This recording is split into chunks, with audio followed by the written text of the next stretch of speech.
Well, if you were hoping for a MOAS narrative again coming up soon, sorry to tell you, but it's not going to happen because we have Jane Street, put calls, more calls than puts, they're hedging.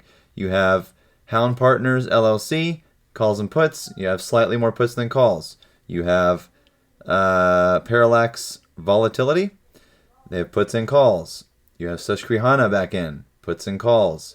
So prepare for sideways trading. If you're not selling calls, you're losing. If you're buying out of the money calls, you're losing. This is how it's going to be. You can believe it or not, but likely going to be trading sideways. Let's see if Max Payne even confirms this. So, GME, what are we looking at?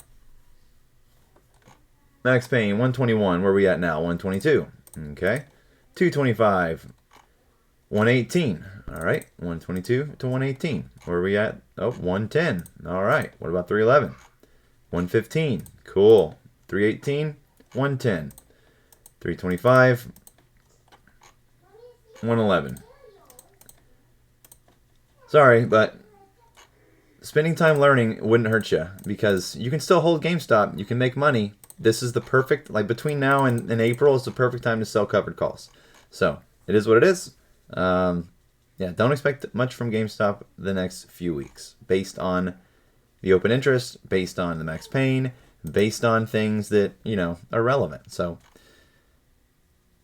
at some point, you got to stop chasing the hype and you got to do what works. And what works is, the entire fucking Chinese market that's going up today, as, I predicted. And it's going to continue into the future. So enjoy.